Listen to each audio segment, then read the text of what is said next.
যে এই অ্যাম্বুলেন্স চালককে কে বা কারা নির্দেশ দিল আরজি করে নিয়ে যাওয়ার জন্য। এই ঘটনাটি ঘটছে তার কারণ শাসক দল একটি লাশ খুঁজছে। কিন্তু দুর্ভাগ্যের বিষয়, এখন আমি ধন্যবাদ জানাবো তথাকথিতভাবে ইউটিউবারদের, আমি ধন্যবাদ জানাবো সংবাদ মাধ্যমকে, যারা অত্যন্ত সতর্ক হয়ে এই যে ওসি, যিনি যাকে দেখা গেল ভিডিওতে যে তিনিও অনেকগুলো মানুষের মতো ওই প্লেস অফ অকারেন্স মানে যেখানে খুন হয়েছে সেখানে 40-50 জনের মধ্যে তিনিও ঘুরে বেড়াচ্ছেন। তিনি যখন পুলিশ যখন যখন পাশ করেছিলেন তখন তাকে কিছু আইন পড়ানো হয়েছিল, তাকে তার পাশ করতে হয়েছিল। তিনি জানতেন যে ওখানে 40টা লোক ঘুরে বেড়াতে পারে না, তা সত্ত্বেও উনি তাদের মাঝখানেই ঘুরে বেড়ালেন। এবং যেই মুহূর্তে উচ্চ ন্যায়ালয়ের প্রধান বিচারপতি বললেন যে পরের দিন যিনি সরাসরি দায়িত্বে ছিলেন তাকে আনবেন, সঙ্গে সঙ্গে উনি ভর্তি হওয়ার জন্য বিভিন্ন হাসপাতালে ঘুরে বেড়াতে লাগলেন এবং বেশিরভাগ হাসপাতাল তাকে গ্রহণ করলো না। কিন্তু এর থেকেও ভয়ঙ্কর ঘটনা ঘটছে। আমাদের যে থিয়েটার হল দলটি রয়েছে সেই থিয়েটার দলে বেশ কিছু গ্রাম্য অঞ্চল থেকে মানুষজন আসেন। তাদের মধ্যে 3 জন বলছেন যে পঞ্চায়েতের লোক ডেকে পঞ্চায়েত প্রধান বলছে যে তোমাদের মরে যাওয়ার জন্য, তোমাদের মেরে ফেলবে বলে এই শহরের কিছু লোক এবং শহরতলির কিছু লোক যারা সরকারি হাসপাতালে চিকিৎসা করায় না তারা নিজেরা গিয়ে বেসরকারি হাসপাতালে চিকিৎসা করে।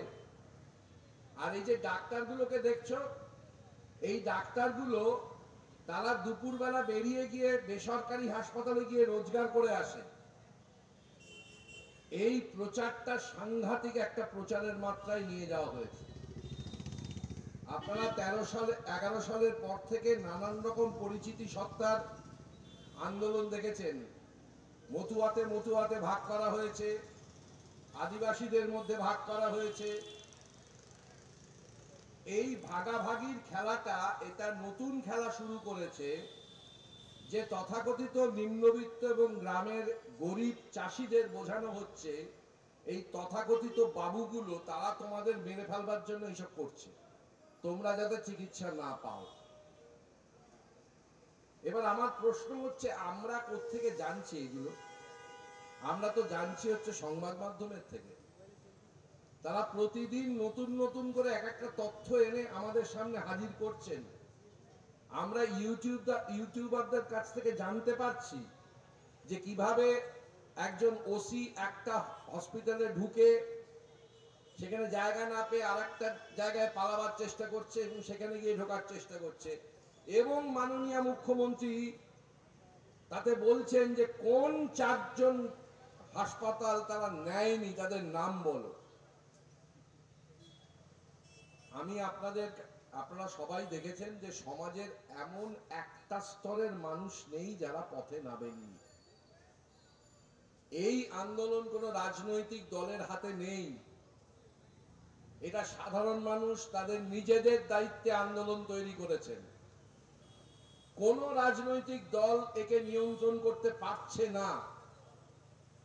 14 তারিখের রাত্রিরে আমরা যে মানুষদের দেখেছিলাম সেখানে তৃণমূলের বাড়ির মেয়েরা ছিলেন না, ছিলেন তথাকথিত ভাবে ধরেও নি বিজেপি করেন, বিজেপিকে সাপোর্ট করেন, সে দলের মেয়ে ছিলেন না, ছিলেন। আমার চোখের সামনে দেখা, আমার দুপাশের বাড়ির বৌদি কোন রকম রাজনৈতিক সভা হলে দরজা জানলা বন্ধ করে দেন। সেই 2 বৌদিকে দেখলাম এই 7 তারিখে তারা বাড়ির আলো 9টা থেকে 10টা পর্যন্ত বন্ধ করে দিয়ে শুধু মোমবাতি জ্বালিয়ে রাখবে। আমার মনে হয় মাননীয় মুখ্যমন্ত্রী এগুলোর কোনো খবর রাখছেন না। যদি রাখতেন তাহলে বুঝতে পারতেন যে তিনি এবং তার দল কত একা হচ্ছেন, এবং যত দিন বাড়াবেন তত বেশি একা হবেন। আর সমাজের একটি শ্রেণীর মানুষের, একটা পেশার মানুষের রাস্তায় বেরোনো বাকি আছে, যেটা খানিকক্ষণ আগেই শুনলাম। আমি বিদেশে দেখেছিলাম সে চেহারা, পুলিশ।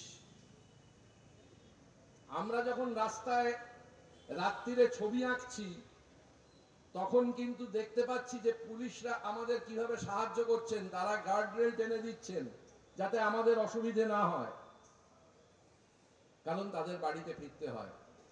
তাদের বাড়িতে মহিলা আছেন, মেয়ে আছে, সন্তান আছে, পুরুষ আছে, তাদের সকলের সামনে মুখোমুখি হতে হয়, এবং তিনিও একজন মানুষ। আমার মনে হয় না যে এখন আর লালবাজারমুখী অভিযান করে কোনো লাভ আছে। মিছিলের মুখ হরিশ চ্যাটার্জির দিকে ঘুরতেই হবে, এবং এ ছাড়া আর কোনো রাস্তা উনি রাখছেন না। ওই উদয়ন গুহ বলে ভদ্রলোক, তিনি বলেছেন, এবং আরো অনেকে বলছেন, আমাদের আঙুলগুলো ভেঙে দেবেন।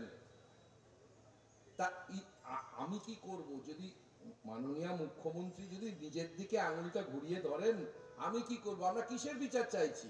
9 তারিখের সকাল থেকে রাত্রির 11:45 বিচার চাইছি। কি দুর্নীতি করেছেন যার ফলে মেয়েটির মৃত্যু হয়েছে, সেই দুর্নীতির প্রসঙ্গটা পরে। আমরা ভোর 5টায় এখন জানতে পাচ্ছি, ভোর 5টায় জানা গেছে মেয়েটি মৃতা অবস্থায় দেখা গেছে। সকাল 9টা পর্যন্ত ওই ওই ওপর থেকে, 4তলা থেকে নেমে এসে, আমি আরেকবার বলে নিচ্ছি যারা সেদিনকে বোঝেননি থার্ড ফ্লোর শব্দটার মানে কি, তাদের বলছি, থার্ড ফ্লোর থেকে নেমে এসে যে পুলিশ ফাঁড়িটা, এইটা নেমে এসে কথা বলতে সময় লাগে হচ্ছে 5 থেকে 7 মিনিট। তারা কি করছিলেন? সন্দীপ ঘোষ বললেন আমি 10টায় জানতে পেরেছি। ওনার মোবাইল টাওয়ার বলছে উনি 8:30টায় ওখানে হাজির হয়েছিলেন। আর ব্যাকডেটে একটা অদ্ভুত জিনিস পাওয়া গেছে, সেটা হচ্ছে এই বিরূপাক্ষ ঘোষ এবং ওই অভিক দে, তারা নাকি 15ই আগস্টে প্যারেড করবেন বলে তাদের দায়িত্ব দেওয়া হয়েছিল। সেই জন্য সেই দিন সকালবেলা ওখানে উপস্থিত হয়েছিলেন 8:30টার মধ্যে, 9টার মধ্যে। একজন বর্ধমান আর একজন অন্যখানে, এবং তার সঙ্গে সঙ্গে আরো কিছু মানুষ। কিন্তু সবচেয়ে মজার ব্যাপার হচ্ছে পুলিশ, তাদের দেখা গেল তাদের সঙ্গেই ঘরের মধ্যে ঘুরে বেড়াচ্ছেন। এবং গতকাল জানতে পারা গেল, আমাদের উপেন বিশ্বাসের ব্যাখ্যার জন্য, যে যে চালান চালান করে বলা হচ্ছে না, চালান পাওয়া যাচ্ছে না, তার বিষয়বস্তু হচ্ছে দেহ নিয়ে যেতে গেলে সেখানে লিখতে হয় কে নিয়ে গিয়েছিল, কোন কনস্টেবল, কোন অফিসার নিয়ে গিয়েছিল, এবং পরিবারের কারা কারা ছিলেন লিখতে হয়। সেই জায়গাটাকে একটা দাগ দিয়ে চলে গেছে। জানি না সামনের মঙ্গলবার সম্পূর্ণ অন্যরকম ভাবে একটা ফ্যাব্রিকেটেড কাগজ এনে জড়ো করতে পারবেন কিনা, কিন্তু কাগজটা বেরিয়ে গেছে। আমি বলছি, আপনারা পাড়ায় পাড়ায় দেওয়ালে লিখুন ওই 25টি আঘাতের কথা, লিখে রাখুন, সামনে ঝুলিয়ে রাখুন। মাননীয় মুখ্যমন্ত্রী যেটা বুঝতে পারছেন না, যে ওই 25টি আঘাত প্রত্যেকটি মহিলা তাদের নিজেদের শরীরে বোধ করছে। মাথার খুলি ভাঙা থেকে ঘাড়ের মাংস উপড়ে নেওয়া, কামড়ে উপড়ে নিয়েছে, হাঁটু ভেঙে দিয়েছে। 25টা আঘাত মানুষের সামনে রাখুন, বুঝুন, মানুষ যাতে মনে রাখে প্রত্যেক মুহূর্তে যে এইটি ঘটানো হয়েছে এই মেয়েটার সাথে, আর তারপর তাদের লুকোবার চেষ্টা করা হচ্ছে। আমি শেষ করব আমার এক সহনাগরিকের কথা দিয়ে। নির্যাতিতার দেহ কিন্তু এখনো দাহ হয়নি। কারা খুন করেছে, কেন খুন করেছে, এবং প্রমাণ লোপাটের, সেই খুনের প্রমাণ লোপাটের চেষ্টা যারা যারা করেছে তাদের দাহ সম্পূর্ণ না হলে নির্যাতিতার দাহ সম্পূর্ণ হবে না। সেই দাহ এবং সেই আগুনকে আমাদের হাতে রাখতে হবে। আপনারা শুনেছেন তার ফিয়ান্সের কথা, এই পুজোর পরে তাদের বিয়ে হওয়ার কথা ছিল। কল্পনা করে দেখুন ছেলেটার কথা। সেই ছেলেটি বলছে যে যেই মুহূর্তে চুল্লিতে শরীরটা ঢুকে গেল, ওই 400 লোক, ওই পুলিশ সবাই চলে গেল, কর্পূরের মতো ডুবে গেল। শুধু ওদের পরিবারের কয়েকজন পড়ে রয়েছেন, আর যে দুটি মৃতদেহ রয়েছে তাদের পরিবারের লোকজন পড়ে রয়েছে। আর কিছু আমাদের জানতে হবে, যিনি ওখানে লিখেছেন তিনি পরিবারের কেউ নন। আসলে ওই এক বদমাইশ একটি মেয়ে আছে না, মীনাক্ষী মুখার্জির নাম, বদমাইশ মেয়ে, গাড়ি ফাড়ি আটকে ফেলে সমস্ত এইসব মানে ঘেঁটে দিল। তাহলে খুব চূড়ান্ত একটা সুবিধা ছিল। এবং এই মেয়েটির কাছেই জবাবদিহি করতে হবে। আপনারা দেখে নেবেন পশ্চিমবাংলার মানুষ এই মেয়েটির কাছ থেকেই জবাব পাবে। আগুনটা জ্বালিয়ে রাখুন, দাহ বাকি আছে।